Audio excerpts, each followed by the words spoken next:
नमस्कार, मैं डॉक्टर हिमलता काटे, हिंदी विभाग, बाला साहेब देसाई कॉलेज, पाटन।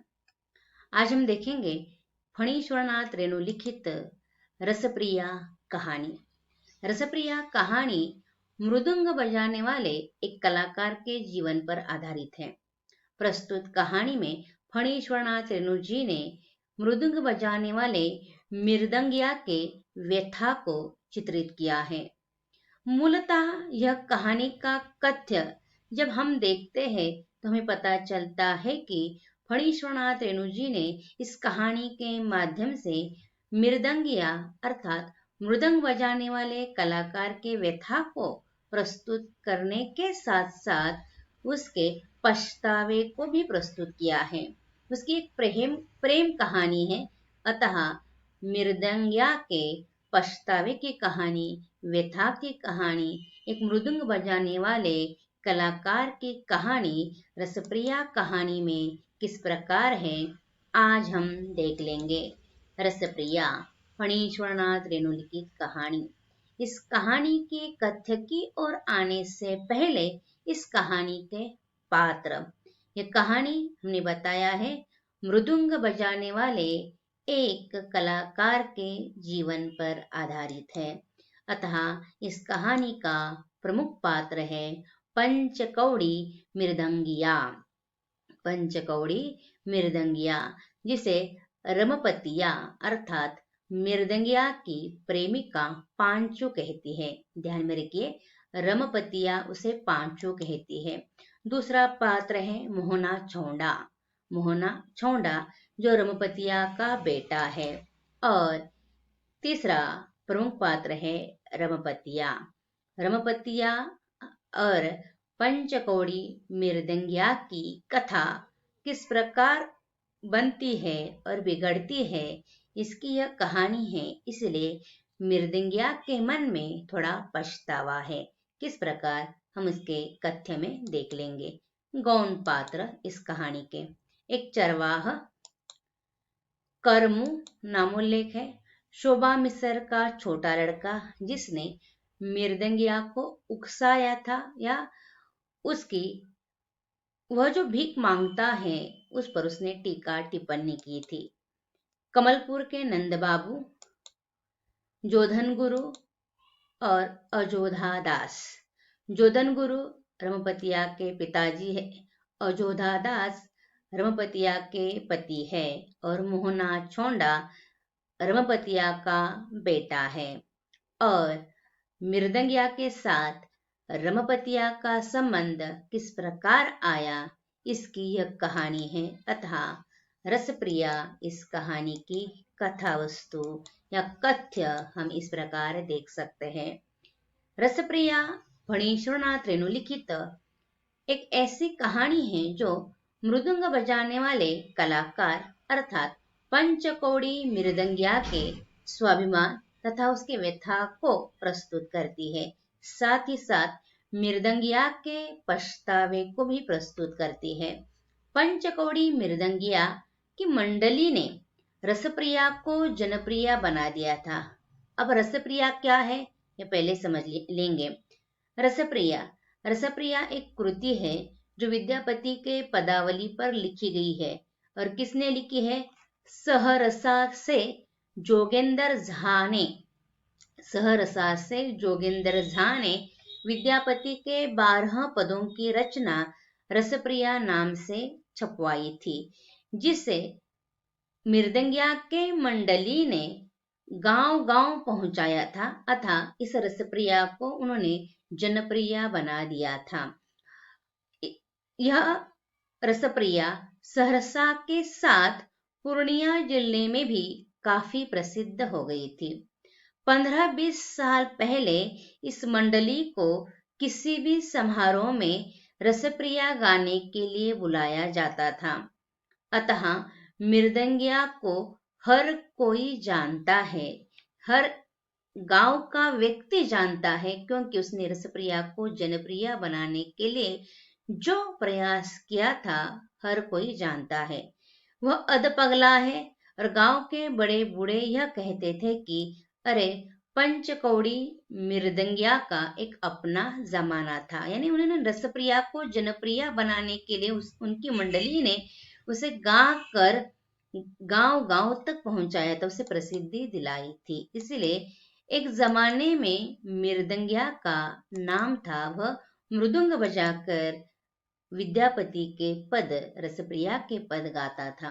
पर आज इस जमाने में भी मोहन जैसा लड़का रसप्रिया गाने का आग्रह कर रहा है, यह देखकर मृदंगिया को आश्चर्य होता है। मोहन मृदंगिया को बीच रास्ते में मिलता है। वह आज 2 साल के बाद इस इलाके में आया है। वह कमलपुर के बाबू लोगों के यहाँ जा रहा था। कमलपुर के नंदबाबू के यहाँ उसे 4 मीठी बातें सुनने को मिल जाती है, साथ ही साथ खाने का भी प्रबंध होता था। इसलिए वह कमलपुर के बाबू के यहाँ जा रहा है और बीच रास्ते में मोहन गाय चरवाने के लिए आया है और मोहन रसप्रिया को गाने के लिए मृदंगिया को कहता है, यानी रसप्रिया गाने के लिए वो मृदंगिया को कहता है। इसलिए बीच रास्ते में मोहन के साथ उसकी मुलाकात होती है। सुबह ही उसे शोभा मिसर के छोटे लड़का ने फटकारा था कि तुम कैसे निर्लज्ज हो, निर्लजता भरी जिंदगी जीते हो, गले में मृदुंग लटकाकर गांव गांव में घूमना और भीख मांगना। अतः उसके फटकार के कारण आज मृदंगिया घर से बाहर निकला है और कमलपुर के बाबू लोगों के यहाँ जा रहा है। आजकल वह भी नहीं कर पा रहा, कारण उसके दाहिने हाथ की उंगली टेढ़ी हो गई है, जो मृदंग पर अच्छी तरह नहीं बैठती, और अतिरिक्त गांजा भांग के सेवन के कारण गले की आवाज भी विकृत हो गई है। फिर भी नंद बाबू के यहाँ उसे सम्मान मिलता है और 2 जून रोटी का उसका प्रबंध भी होता है, यानी उसे खाने के लिए मिलता है, जहाँ उसे सम्मान मिलता है। इसीलिए मृदंगिया कमलपुर के गांव की ओर चल रहा है। जब वह मोहना का रूप देखता है तब रूप अपरूप कहता है, ने बहुत ही सुंदर मोहना दिखने में है, बिल्कुल लड़की जैसा उसका रूप सौंदर्य है। तब उसे यह बात आती है कि नटुआ के खोज में वह किस प्रकार गांव गांव घूमता था, यानी उनके मंडली में एक नाच करने के लिए नटुआ लगता था, जो लड़का ही होता है, बिल्कुल लड़की जैसा दिखाई देता है, लड़की जैसा उसका सौंदर्य होता है। ऐसे नटुआ की खोज में वह गांव गांव घूमता था।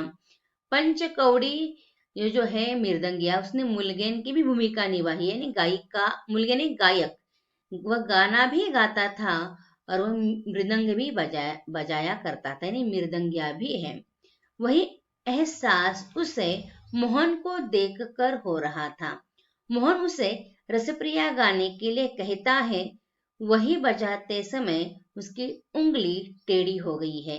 यह भी मोहन जानता है। मोहना को तिल्ली की बीमारी है, तो मृदंगिया उसे गर्म पानी पीने के लिए कहता है। तो मोहन कहता है कि डॉक्टर बाबू वो यही कहते हैं और मेरी माँ भी यही कहती है। तो मृदंगिया कहता है कि तुम्हारी माँ होशियार है, समझदार है। मृदंगिया उसे खाना खाने के लिए बड़े प्यार से बुलाता है, पर भोलेपन में मोहना कह जाता है कि तुम भीख मांगते हो, मुझे भीख का खाना नहीं चाहिए। अगर मेरी माँ ने देख लिया और किसी चरवाहा ने मेरी माँ को बता दिया तो मेरी माँ क्रोधित होगी। तो यह बात भोलेपन से कही हुई मोहना की बात मृदंगिया के दिल को लगती है, उसके स्वाभिमान को ठेस पहुंचती है। वह कहता है कि वह भीख का खाना नहीं, मृदंग बजाता है और खाना वह भीख मांगता है, यानी मृदंग बजाकर वह खाना मांगता है। यह बात वो बताता है, उसके स्वाभिमान को ठेस पहुंचती है। यह भोलेपन की कही बात मृदंगिया के दिल को ठेस पहुंचती है, इसीलिए वह मोहना को गाली देता है और मोहना वहां से भाग निकलता है, क्योंकि वह पगला है। लोग कहते हैं कि मृदंगिया पगला है, और पगले लोगों के बारे में क्या कहना, न जाने कब क्या कर बैठे, इसलिए मोहना भाग जाता है। जाते जाते पर यह कहता है कि डायन ने बाण मारकर तुम्हारी उंगली टेढ़ी कर दी है। और इतना ही नहीं तो वो मृदंगिया को करेला कहकर भी पुकारता है, यानी उसे चिढ़ाता है। अतः जब वह डायन ने बाण मार कर उंगली टेढ़ी कर दी है, करेला कहता है, तो उसे रमपतिया की याद आती है। कारण डायन ने बाण मारकर उंगली टेढ़ी कर दी है, यह बात रमपतिया ने कही थी। अब वह कमलपुर जाना भी नहीं चाहता, उसका उत्साह भी नहीं रहा। उसकी आंखों में आंसू बहने लगते हैं, कारण उसने अप्रत्यक्ष रूप से रमपतिया को फंसाया था। जाते जाते मोहना ने उसे डंक मार दिया। अधिकांश शिष्य इस प्रकार ही उसके साथ बर्ताव करते आए थे। उससे नाच सीख कर फुर्र हो जाते थे। अतः मृदंगिया के आंखों में आंसू आ गए। उसे रमपतिया की याद आती है। वह जोधन गुरुजी की बेटी है। जिस दिन उसने जोधन गुरुजी के मंडली में शामिल हो गया था मृदंग मृदंग सीखने के लिए, तब रमपतिया 12वें साल में पांव रख रही थी। यानी वो जोधन गुरुजी की बेटी है रमपतिया, और वहां मृदंगिया सीखने के लिए आया था। वह एक बाल विधवा थी। मृदंगिया मुलगेन सीखने गया था, पर मृदंग सीखता है, क्योंकि जोधन गुरुजी उसे मृदंग सीखने के लिए कहते हैं। 8 वर्ष की शिक्षा पूरी होने के बाद गुरुजी उसे रमपतिया से शादी करने के बारे में पूछते हैं, परंतु मृदंगिया ने अपनी जाति छिपाई थी। अतः उसने रमपतिया से झूठा प्रेम भी किया था, कारण उसे मृदंग सीखना था। इसीलिए वहां से वह भाग निकलता है और अपने गांव जाकर अपनी मंडली बनाता है, और उस मंडली के माध्यम से रसप्रिया को जनप्रिया बनाने का वह प्रयास करता है। आगे गुरुजी के मृत्यु के बाद रमपतिया से उसकी भेंट गुलाब बाग के मेले में हो गई थी। उसे लगता है कि रमपतिया और नंद बाबू के कुछ संबंध है, परंतु मृदंगिया पर वह क्रोधित होती है। उसी रात रसप्रिया बजाते बजाते उसकी उंगली टेढ़ी हो गई थी, कारण उसने रमपतिया पर संशय किया था कि उसका नंद बाबू के साथ कुछ संबंध है। इसीलिए इस गुस्से में वह उस रात बहुत पागलपन से मृदंग बजाता है, और तब उसकी उंगली टेढ़ी हो जाती है। यह खबर सुनकर भी रमपतिया भागती हुई आई थी और खूब रोई थी उसकी टेढ़ी उंगली को पकड़कर। और तब उसने यह बात कही थी कि डायन ने तीर मारने से तुम्हारी उंगली टेढ़ी हो गई है। तब से रमपतिया की मंडली भी टूट गई और वह गले में मृदुंग लटकाकर भीख मांगकर फिर रहा है। आज मोहना के कारण वह बात फिर से उसे याद आई है, इसलिए पागलों की तरह मृदंग बजा रहा है। इतने में रसप्रिया के सुर उसके कानों पर आते हैं। इस जमाने में भी शुद्ध रसप्रिया गाने वाला रसप्रिया का रसिक कौन है? जब वह देखता है झरबेरी झाड़ी के उस पार कौन गा रहा है, जब वह देखने का प्रयास करता है, तब उसे मोहना बेसुध होकर गाते हुए नजर आता है। मृदंगिया उसके पास पहुंचता है और तुम्हारा गुरु कौन है यह भी पूछता है। वह कहता है कि मेरी माँ हर रोज गाती है। तब उसकी बात सुनकर मृदंगिया उसके माँ बाप के बारे में पूछता है। उसकी माँ कुटाई पिसाई करती है। पिता अजोधा दास अब नहीं रहे, वह कमलपुर के नंद बाबू के यहाँ काम करता है। मृदंगिया अपने बटुआ से 40 रुपया निकालकर मोहना को देता है और कहता है कि तुम्हारा इलाज करना और बचे हुए पैसे से दूध पीना। मोहना उसे माँ से मिलने के लिए कहता है, लेकिन मृदंगिया मिलने से इनकार करता है और तुम्हें तुम्हारी माँ बुला रही है ऐसा कहकर वहां से चला जाता है। मोहना अपने माँ के पास चला जाता है। तब माँ कहती है कि किसके साथ बातें कर रहा था, तो वह बताता है कि मृदंगिया आया था, वह रसप्रिया गाने के बारे में कह रहा था। तब माँ कहती है कि चुप ऐसे बेईमान, गुरुद्रोही और झूठे इंसान से। मोहना की आवाज सुनकर मृदंगिया खुश होता है और वह मोहना की पूरी जानकारी लेता है। उसके माँ के बारे में, उसके पिता के बारे में पूछता है। उसकी माँ कुटाई पिसाई करती है। पिताजी अजोधा दास अब नहीं रहे और वह कमलपुर के नंद बाबू के यहाँ काम करता है। मोहना उसे 40 रुपए देता है और अपना इलाज करने के लिए कहता है। आज मोहना की उंगली जैसे सीधी हो रही है, जो टेढ़ी हो गई थी। वह मोहना को उसके माँ के पास भेजता है और कहता है, तुम्हारी माँ बुला रही है, जाओ।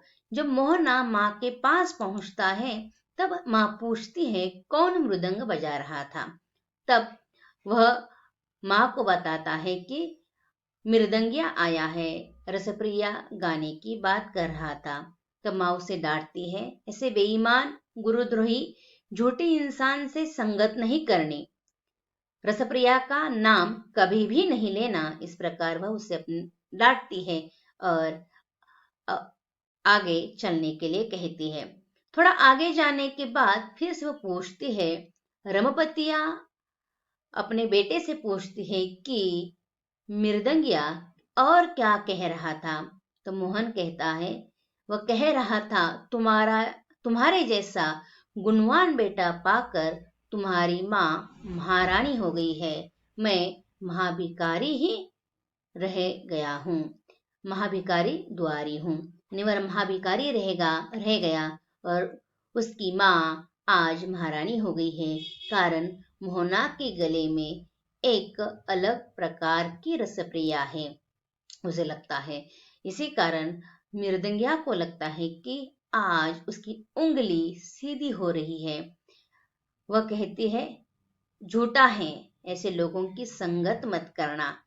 और यह कहते कहते भी रमपतिया की आंखों में आंसू बहते हैं। वास्तव में रमपतिया ने मृदंगिया से प्रेम किया था, परंतु मृदंगिया केवल मुलगेन सीखने के लिए जोधन गुरु के पास अपनी जाति छिपाकर आया था। शादी की बात जब होती है, वह रमपतिया को अजोदन गुरु को फंसाना नहीं चाहता था, इसलिए उसने अपनी जाति बता दी और वहां से भाग गया। यह पछतावा मृदंगिया के मन में आजीवन रहा और उसने रमपतिया को फंसाया। इसी कारण उसकी उंगली टेढ़ी हो गई थी, ऐसा उसे लगता है। और उस प्रसंग के बाद ही उसकी मंडली टूट गई थी, उसका रसप्रिया गाना छूट गया था और वह गले में मृदंग लटकाकर गांव-गांव भीख मांग रहा था। आज मोहना के रूप में उसे लग रहा है कि उसकी उंगली अब सीधी हो रही है, यानी कुछ ना कुछ उसका पछतावा दूर हो रहा है, ऐसा उसे लगता है। इस प्रकार एक ऐसे कलाकार की कहानी है जो सीखने के लिए, स्वाभिमान से जीने के लिए और अपने पछतावे को दूर करने के लिए किस प्रकार अपनी भावना व्यक्त करता है, वह कहानी बताता है रसप्रिया का मृदंगिया। यहाँ इस कहानी का कथ्य समाप्त होता है। आपने ध्यान से सुना, धन्यवाद।